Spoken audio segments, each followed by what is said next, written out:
Hey, what's up people, smashpop here, and if you're watching this video, I'm sure you are planning to buy the iPhone X in the near future, okay? Well, I've been using the iPhone X for almost a week now. Well, actually more than a week because it's about 10 days now. Just want to share with you guys how it's like using the iPhone X on a day-to-day basis for this long, okay? Okay, so basically my first impression was that the iPhone X feels like a luxury item because it's very heavy for its size, because it's a lot smaller than the 7 Plus that I was using. The size is actually perfect to hold in your hands and also to put inside your pocket, because even with a case on like what I have now, the phone still feels very small because I can still reach my thumb to the other edge of the screen with just one hand. Okay, now apart from that, I was also very impressed with the screen because being an OLED screen, I know that it should look very vibrant, you know, it's very high contrast and stuff like that. But I'm very impressed with how Apple was able to tweak the OLED screen to look very similar to the previous iPhone screens, which were all LCDs. The interface floats on the glass, and whenever you touch the screen, it's like you're touching the interface itself. It feels really good. So that was my first impression when I first got the iPhone X. And you might ask me, hey, what about the notch at the top of the screen? Does it disturb you? Does it annoy you? Well, I can say that honestly, from the second day onwards, I have started to forget about it. Like everything that I use on the phone, nothing is blocked by the screen apart from when I'm watching videos on landscape mode. On a day-to-day basis, I'm sure you will ask me, hey, is the Face ID working as advertised? Well, I can tell you that Face ID works.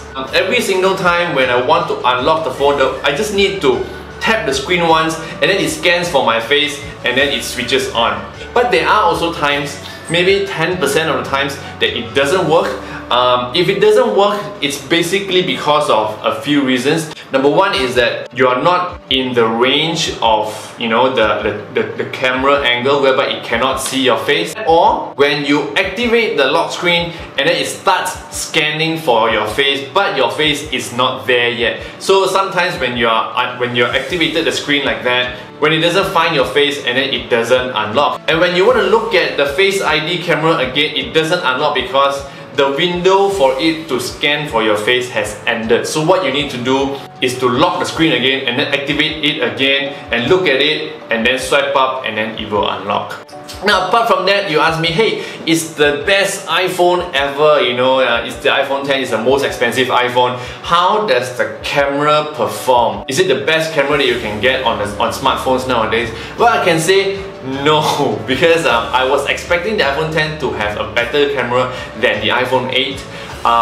Well, the photo quality is definitely good as expected because it's an iPhone and cameras have always been able to capture natural colors and great dynamic range and stuff like that. But after seeing what the Pixel 2 and Pixel 2 XL cameras can do, I was actually hoping the iPhone X can take great pictures like the Pixel 2, but it's just not. So if you really want the best cameras that you can find currently, you should probably check out the Pixel 2 and Pixel 2 XL. But if you're looking for an iOS device, if you're looking for an iPhone and you want the best cameras on an iPhone, then this is probably the phone that you should get, because the second camera, which is the zoom lens, is also stabilized. So both of the lenses at the back are stabilized for you to record very smooth looking videos and photos and stuff like that.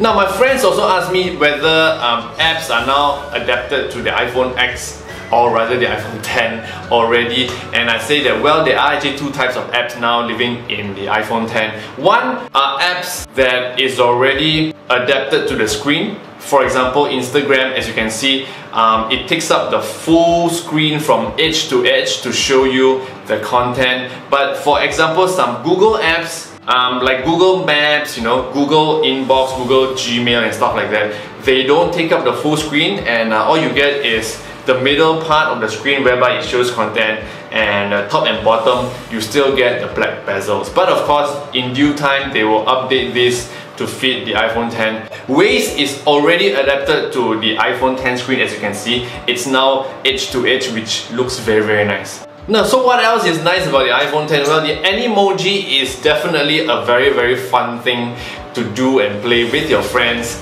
sending them fun messages, you know, because it mimics your face and you can actually show them your expression without actually showing them your face. But it's only fun for people who have not tried Animoji, but for people who have been using the iPhone X for a week or more, Animoji is almost like a feature that you don't use anymore. Apart from that, the dual speakers on the top here and also the bottom here are a lot louder than previous iPhones, and I felt that the sound is more solid and the bass is stronger, although not a lot, but it's just a little bit stronger, which feels very nice when you're watching movies, videos, YouTube and stuff like that. Now, another important thing that you might want to know is battery life. Because with this big screen, definitely the iPhone X uses a lot of battery power, and I can say that the battery actually can last me one full day and not more than that. Okay, one full day basically means from 9 AM onwards, and it is able to last until before I sleep or even until midnight. Okay, but most of the times from dinner time onwards, I will switch on power saving mode just to make sure that it is able to last until I sleep. So there you go, a quick update on how the iPhone X performs and feels after using it for a little bit more than 1 week now. If you are planning to get the iPhone X, just go and get it because there is no regrets from me. And if I don't have the iPhone X, knowing how it performs even after 1 week, I would still buy the iPhone X. But do make sure you get a case to cover it because it's a very expensive iPhone and you don't want to drop it because it's very expensive to fix as well. Don't forget to subscribe to this channel for more videos like this, and also to like this and also to share it with your friends and family, okay? So I'll see you in the next video. Yo!